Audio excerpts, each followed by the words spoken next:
आप सब बच्चों को एक सूचना बताया जा रहा है और आज 23 मार्च है ना। तो भारत सरकार का तुगलकी फरमान जारी हुआ है कि आप सब बच्चों का विद्यालय फिर बंद किया जा रहा है क्योंकि कोरोना बढ़ रहा है। शांत रहिए कि आपका विद्यालय आज से 31 मार्च तक विद्यालय बंद रहेगा, ठीक है। और आप सब लोगों को बताना चाहेंगे कि यही काम पिछले साल भी हुआ था कि एक हफ्ते के लिए लॉकडाउन किया जाएगा जब आपका एनुअल एग्जाम चल रहा था, और तब से लेके पूरा साल जो था वो विद्यालय बंद हो गया, जिससे आपकी पढ़ाई बहुत ज्यादा नुकसान हुआ। और इस साल जब विद्यालय खुला, आपने किताब कॉपी अपना सारा व्यवस्था कर लिया, तब हमारे तुगलकी फरमान जो हमारे सरकार हैं वो अब आदेश कर दिए कि अब फिर जो है कि ये विद्यालय फिर बंद होगा। माननीय योगी आदित्यनाथ महाराज जी, मैं आपसे पूछना चाहता हूं कि आप बच्चों के भविष्य के साथ और जो प्राइवेट अध्यापक विद्यालय में पढ़ा के अपनी रोजी रोटी कमा खा रहे हैं, उनके पेट पे लात क्यों मार रहे हैं? इन बच्चों के भविष्य के साथ खिलवाड़ क्यों कर रहे हैं? ठीक है, कोरोना अगर बढ़ रहा है, विद्यालय बंद था, पूरे साल में किसी एक अध्यापक ने, किसी एक प्रबंधक ने कभी भी विद्यालय खोलने के लिए कोई धरना प्रदर्शन नहीं किया और हम लोगों ने पूरा सपोर्ट किया। लेकिन बीच में अगर कोरोना फैल रहा है तो मैं आपसे पूछना चाहूंगा कि जब गोरखपुर महोत्सव आप करा रहे थे तब कोरोना फैल नहीं रहा था। जब आप आके यहाँ पे इलाहाबाद के प्रयागराज में कुंभ का मेला लगवा रहे थे तब कोरोना नहीं फैल रहा था, जहां पे करोड़ों लोग स्नान करने गए। और अभी हरिद्वार में महाकुंभ का आयोजन आप करवा रहे हैं तब कोरोना नहीं फैल रहा है। बिहार में चुनाव हो रहा है तब कोरोना नहीं फैल रहा है। और विद्यालय जो बच्चों का सबसे देश की रीढ़ की हड्डी होते हैं, जिनकी बुनियादी शिक्षा, प्रारंभिक शिक्षा आप बिल्कुल बर्बाद कर दिए हैं पिछले 2 साल से, और अब जाके फिर लॉकडाउन आप लगा रहे हैं। तो आपसे पूछना चाहेंगे कि बच्चों के भविष्य के साथ आप मैच क्यों खेल रहे हैं?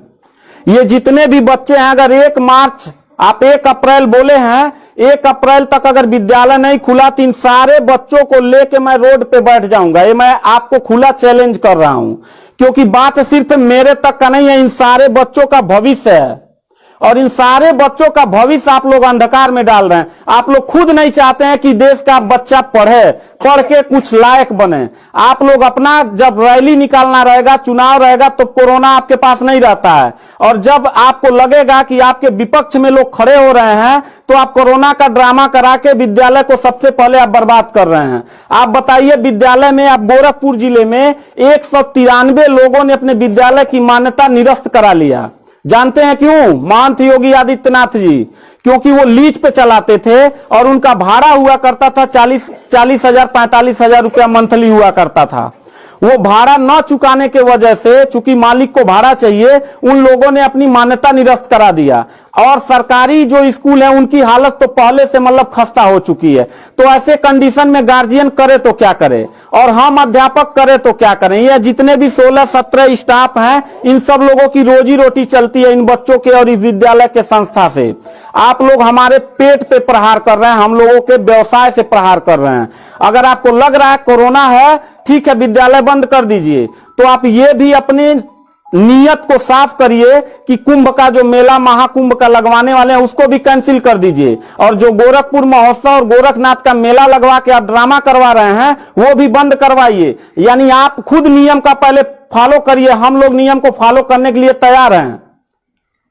अगर लास्ट में जाते जाते यही कहेंगे, इन बच्चों को चेहरों को देखिए, इनके माता पिता ने सारे बच्चों का, किनका मोबाइल बज रहा है, साइलेंट कर लीजिएगा सर।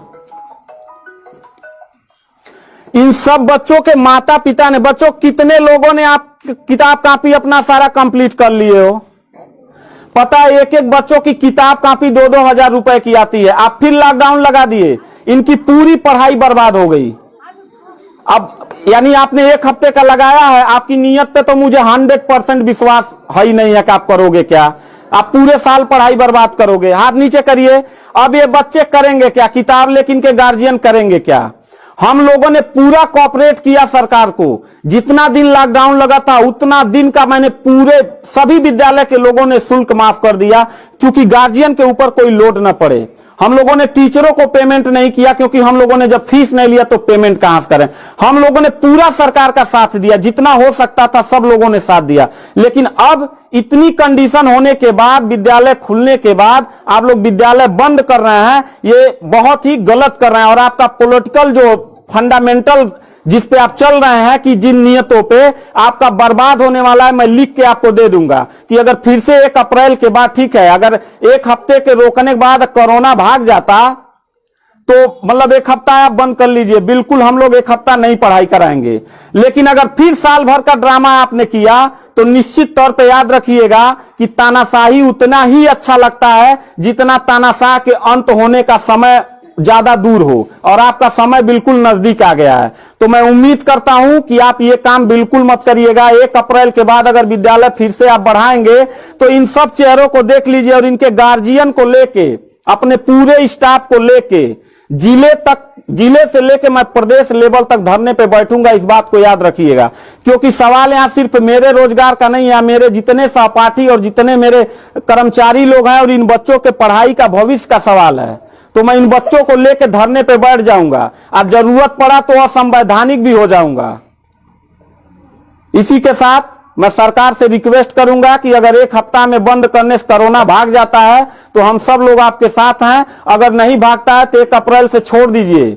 हम लोगों को कोरोना होगा, मरेंगे, क्या करेंगे वो हम लोगों की रिस्पांसिबिलिटी है। आपको इतना चिंता करने की जरूरत नहीं है, क्योंकि कोरोना में लॉकडाउन लगाने के बाद खाना हम ही लोग पहुंचाएंगे, लोगों के आने जाने की व्यवस्था हम ही लोग करेंगे, उनके दवा दारू की व्यवस्था हम ही लोग करेंगे। आप सिर्फ ड्रामा करेंगे, सिर्फ थरिया पिटवाएंगे और मोमबत्ती जलवाएंगे, इससे ज्यादा तो आपकी कुछ औकात है ही नहीं है।